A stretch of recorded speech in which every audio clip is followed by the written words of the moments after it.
Welcome, everyone. It's time for RAW of Week 2 in June of 2001. Still leading up to, I guess, the official invasion.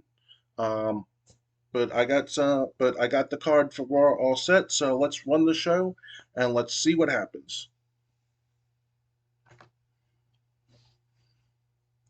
In an abysmal pre-show match, Lash LaRue defeated Sanjay Dutt by pinfall. This got a 23. In an abysmal pre-show match, Bull Buchanan defeated Hack Myers by pinfall with a guillotine leg drop. This got a 17. Match dragged with lack of flow being noticeable. Richards did good work at ringside. In an abysmal pre-show match, JB Noble defeated Kid Cash by pinfall with a diving leg drop. This got a 34.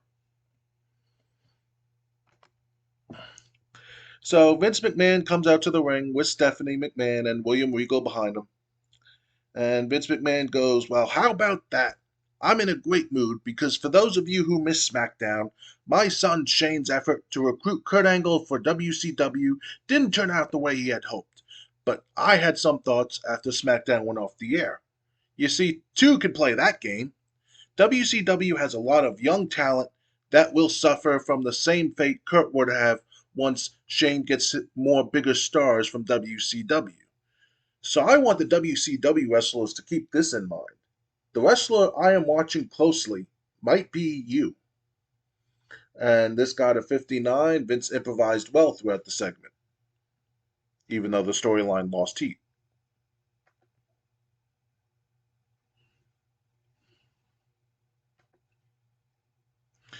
In an abysmal match, Farouk defeated Reno by pinfall with the Dominator.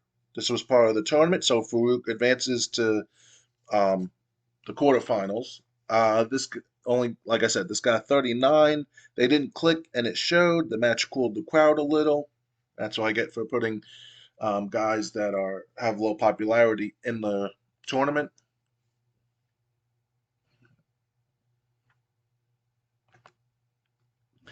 Chris Jericho is in the ring about to compete. Before the match starts, Buff Bagwell comes down to the ringside area, apparently scouting his future opponent.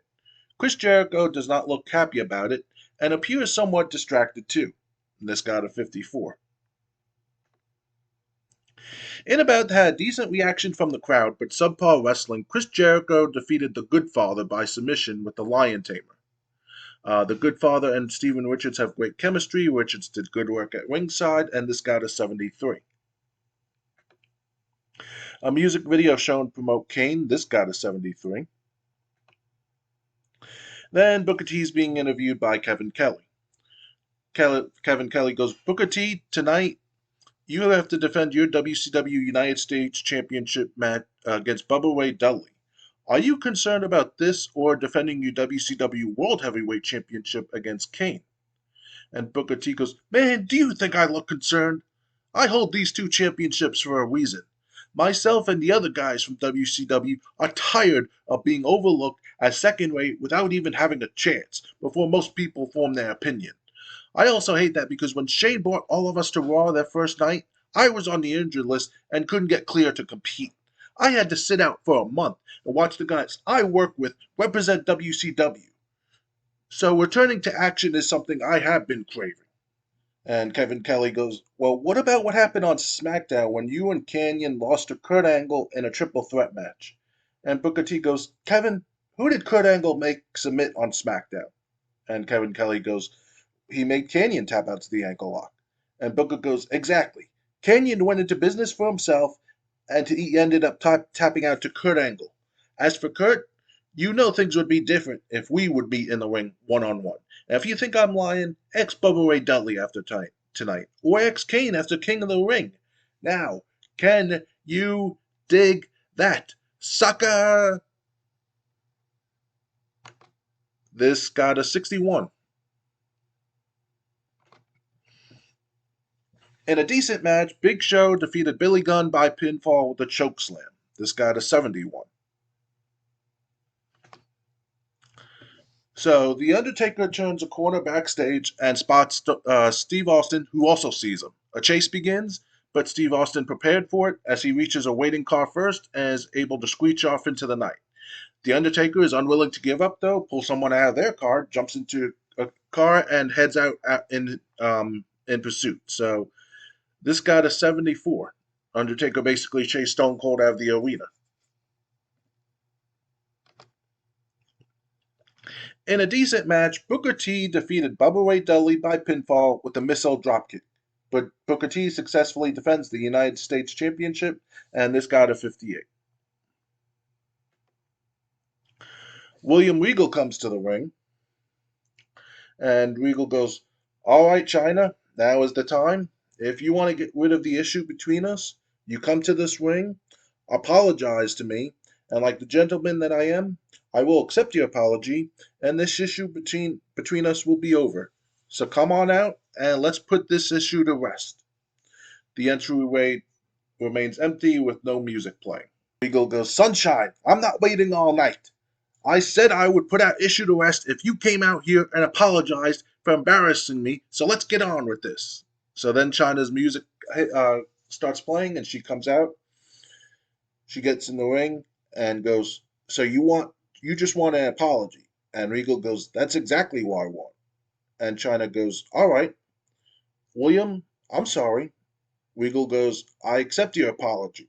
He turns his back to pose to the crowd, but China grabs his arm so Regal's facing her again.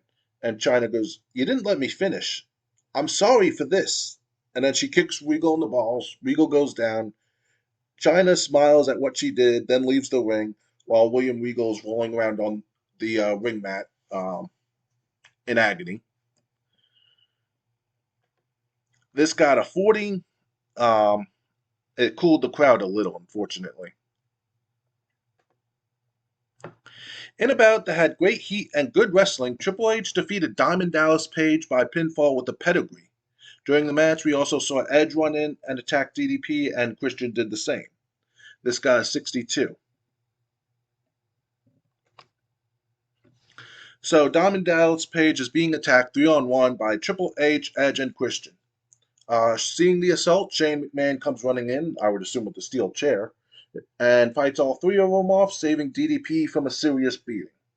Triple H came out of this looking excellent. Triple H and Stephanie have great chemistry.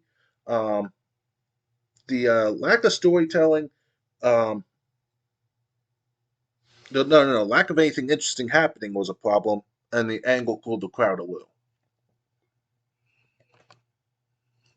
Then, in about that had great heat and good wrestling, Kurt Angle drew with Chris Benoit in 15 minutes when the time limit expired. And this got a 63. So, what was the final grade for the show? A 60. Because not enough interesting storylines going on. Also, the only incidents that happened backstage was Jack Doan and Grandmaster Sexay both having negative attitudes. So they were both given a stern warning, and nothing noteworthy resulted from it. So I thought this show was gonna do better.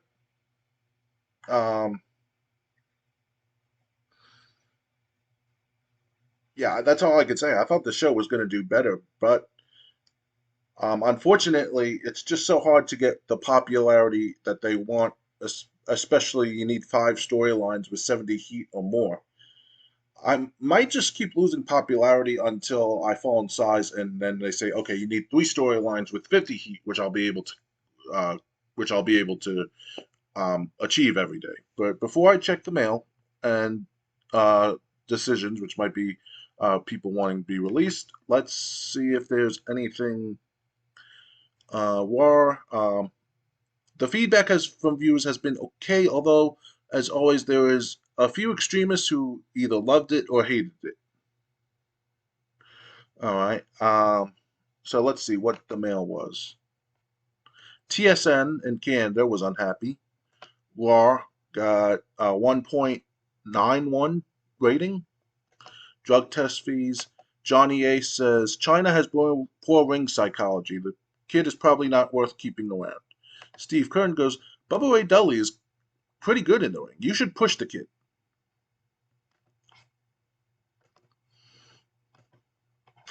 An incident involving China.